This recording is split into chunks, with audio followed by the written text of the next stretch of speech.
Sous les projecteurs, une série balado produite par Culture Lanaudière. Bienvenue à cette 4e saison de Sous les projecteurs, le balado qui met en lumière les lauréats 2025 des Grands Prix Desjardins de la culture de Lanaudière. Je suis Mathieu Lagacé et j'ai la chance d'être le nouveau directeur général de Culture Lanaudière. Pour ma première année en poste, j'avais envie de prendre le temps de vraiment connaître les artistes et travailleurs culturels qui font vibrer notre région.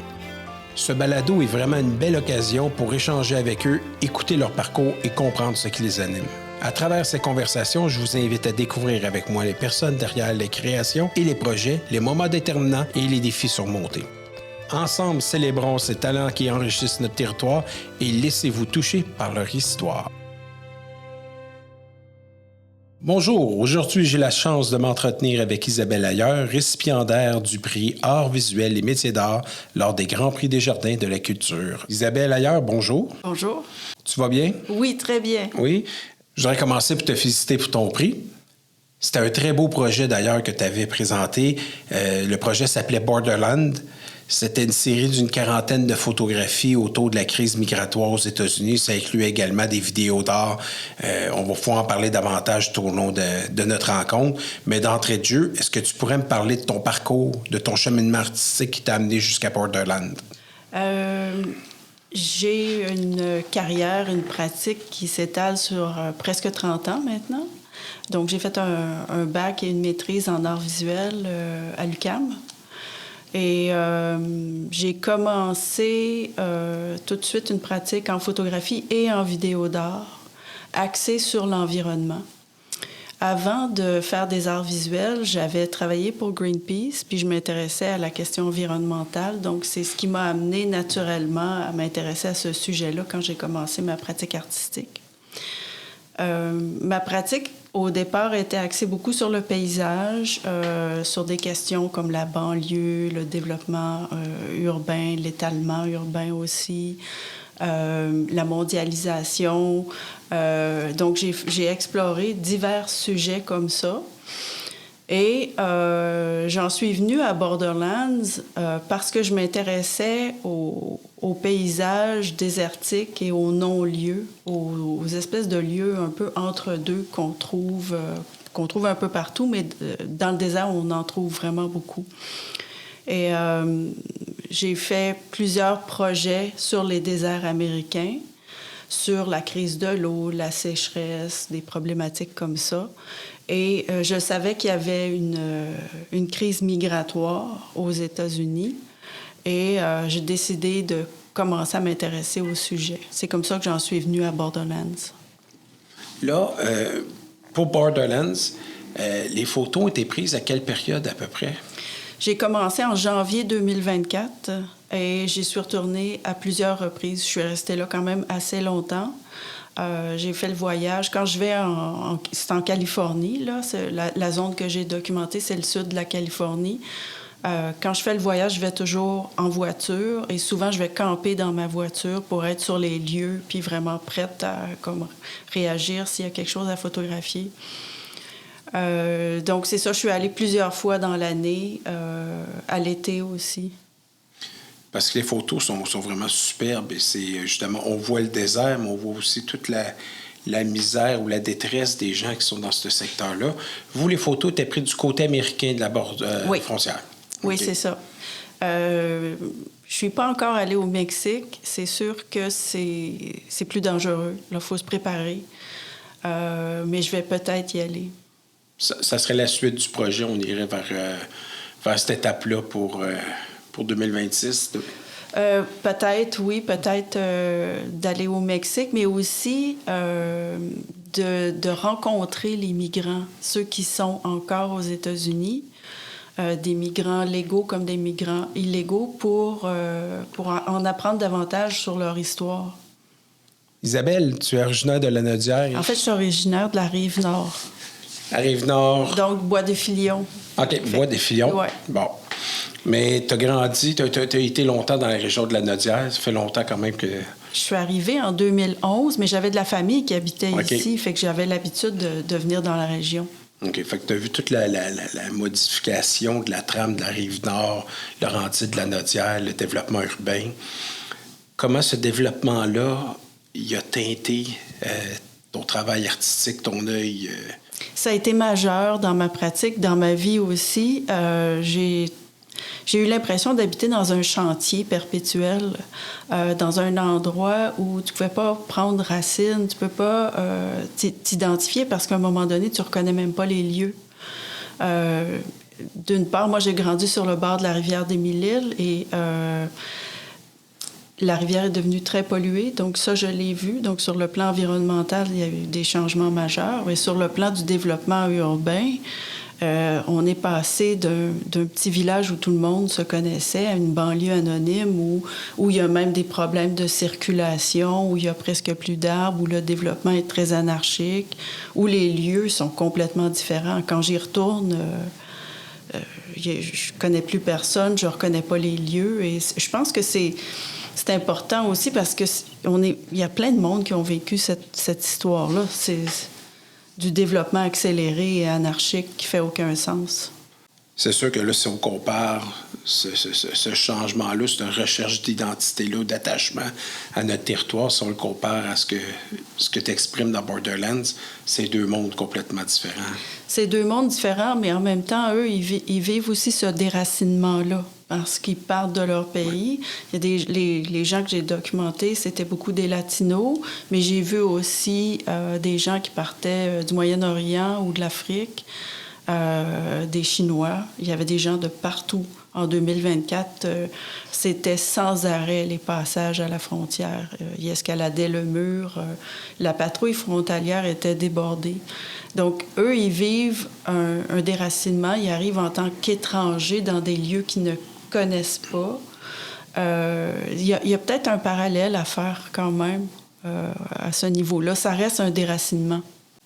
Tantôt, tu disais que tu campais dans ta voiture quand tu as fait tes séances de photos, puis que sur le terrain, comment tu as vécu cette immersion sur le terrain, là, en contact avec les migrants, avec les gardes de frontières aussi? Bien, ça s'est très bien passé. Je te dirais que ça se passe vite parce que le moment que j'ai documenté, surtout, c'est quand les migrants passent le mur et que la patrouille frontalière les arrête.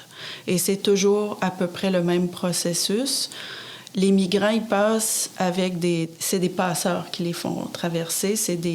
Là-bas, ils les appellent des coyotes. C'est la mafia mexicaine, les cartels.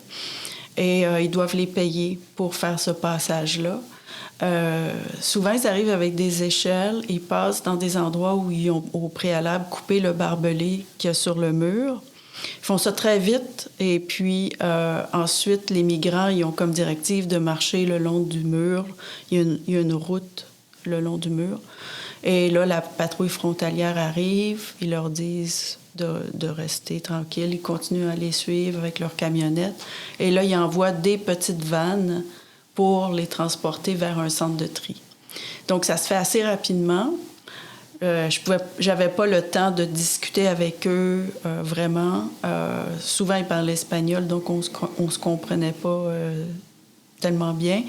Mais je leur faisais des gestes et ils étaient contents que je les photographie parce que pour eux, c'est un témoignage. Ils étaient toujours très contents. Et là, tu es resté en contact avec des gens autour de la frontière ou... Oui, je suis restée en contact avec certaines personnes dans la ville où j'étais s'appelle Acumba. Je suis restée en contact avec des gens là-bas, des gens qui habitent dans la ville. Et je présume que la dynamique a dû changer autour de la frontière avec le changement de gouvernement au sud. Oui, parce que là, ils continuent à construire le mur, ils ont embauché des effectifs et la politique est très différente. S'ils passent illégalement, il y a de fortes chances qu'ils vont être retournés. Alors qu'en 2024, ils acceptaient tout le monde. Ils acceptaient tellement de monde qu'il n'y avait plus de place dans les centres de tri. Ils devaient faire des campements temporaires dans le désert. Puis il faisait froid, là, la nuit. Mais j'étais quand même surpris de voir la quantité de gens sur les photos qu'on voit. Il y a quand même des gros groupes, des familles complètes. Il y a quand même un trafic important qui se fait dans ce secteur-là. Il y a un trafic important, mais il était plus important que ça. Moi, en fait, j'ai documenté des petits groupes. Il y avait évidemment, il y a beaucoup de photographes qui sont intéressés à cette question-là, Mais il y avait aussi des citoyens journalistes qui avaient des chaînes YouTube ou qui faisaient des podcasts sur les réseaux sociaux. Et il y en a un que j'ai rencontré justement à Kumba. Et puis lui, il a documenté des groupes là, de 200 à 300 personnes. Immense, là. Parce que quand j'ai commencé mon projet en 2024, la vague migratoire était encore très forte, mais elle a été plus forte en 2022 et 2023. OK. Si on parle de ta démarche, comment tu arrives à conjuguer l'engagement politique et la poésie visuelle dans ton travail? Ça se fait intuitivement, assez naturellement. Les questions politiques m'intéressent. Mais quand je suis sur les lieux, il y a toutes sortes de dimensions, comme la beauté des lieux, je suis sensible à ça. Aussi la dimension psychologique qui peut s'exprimer, tout ce qui est le non-dit, les qualités formelles, esthétiques des lieux. Donc, je pense que ça se fait assez naturellement, la rencontre entre le politique et le poétique dans mon travail. Tu parles souvent, là, dans ta démarche, des non-lieux, des zones grises. Est-ce que tu peux expliquer un peu plus ce concept, ce qu'il signifie pour toi? Le non-lieu, c'est un lieu de passage qu'on n'habite pas. Donc, il y en a beaucoup. Même un aéroport, ça va être un non-lieu. Une autoroute, ça va être un non-lieu. C'est des endroits où on ne vit pas. Il n'y a donc pas d'enracinement. C'est vraiment le lieu qui est le plus étranger à l'enracinement. Autour de la frontière, juste à côté du mur, c'est des lieux comme ça. OK. Fait que l'enracinement est souvent autour de c'est une thématique que tu travailles beaucoup, que tu aimes beaucoup approcher. Oui, l'enracinement et le déracinement. Comment cette exposition-là, ce projet-là, a été reçu du public? Ça a été bien reçu. Par contre, j'ai eu des questions. On me demandait pourquoi tu es allé faire un projet en Californie alors qu'il y a des passages à la frontière ici au Québec. Je pense que c'est parce que ça fait à peu près une dizaine d'années déjà que je m'intéresse à l'Ouest américain et que j'y vais. Et ce passage-là du mur dans le désert, sur le plan esthétique, il y a quelque chose d'assez incroyable, là, d'un grand mur entouré de sable comme ça qui s'élève. Je pense que c'était la présence du mur aussi qui m'attirait. Fait que j'ai eu ce genre de questions-là de la part du public américain, aussi des commissaires, parce que j'en ai rencontré dernièrement, justement, qui se demandaient, voulaient savoir si j'utilisais pas, comme j'étais canadienne, j'utilisais pas ce sujet-là. Est-ce que j'étais vraiment concernée? Ils voulaient savoir sur le plan moral et j'ai eu des questions comme ça. OK. Mais c'est certain que les images que ça donne, la déchirure du mur avec les deux communautés, des fois, ou les petites villes de l'autre côté du mur, ça donne vraiment des images sensationnelles, là. Ça serait peut-être transposer le même projet dans la forêt canadienne, c'est peut-être pas la même poésie, là. Bien, c'est différent. En tout cas, moi, ça me rejoint moins, mais j'ai vu, parce que c'est ça, il y a plein de photographes qui sont intéressés à la frontière depuis longtemps. J'ai vu des très bons projets faits sur la frontière québécoise. C'est ça, il y en a d'autres qui l'ont fait. Puis tant mieux. Ah non, mais il faut trouver. Mais d'ailleurs, c'est quoi les prochains projets? C'est quoi qu'Isabelle Ailleurs nous réserve pour 2026? Je travaille aussi sur un projet. Je vais retourner au mur frontalier pour voir comment il se développe sous l'administration Trump, les nouvelles sections. Comment ça se passe là-bas. J'essaye de faire des résidences en Californie pour rencontrer les migrants, pour connaître leur histoire, tout ça, pour voir comment ça se développe pour eux. Parce que maintenant, ils ont à se cacher. Ceux qui sont restés sur le territoire, il y en a beaucoup qui ont remigré, qui sont sortis. Mais il y en a qui sont restés, ils se cachent de ICE, là, qui est la patrouille, finalement, dans les villes qui arrête les migrants illégaux, qui fait des contrôles de papier, tout ça.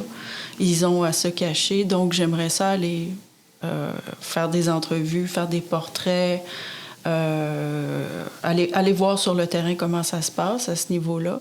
Et j'ai aussi un autre projet que j'ai commencé l'an dernier sur les grands élevages de bétail aux États-Unis. Donc, on parle des méga élevages de bétail à perte de vue, là. Travaille beaucoup aux États-Unis. Oui. Beaucoup de projets inspirants là-bas. Oui. C'est bon, ça. Est-ce que tu as des projets proches de chez nous, des expositions qui s'en viennent dans le coin de Montréal? À Shawinigan, en janvier. En janvier? Sinon, j'ai rien d'autre pour l'instant. J'ai envoyé des dossiers, j'attends des réponses. C'est toujours la même étape. Isabelle, ailleurs, c'est un plaisir de se rencontrer aujourd'hui. On va suivre avec attention le développement des projets futurs et on se reparle très prochainement. Au plaisir de pouvoir découvrir tes prochaines créations. Merci.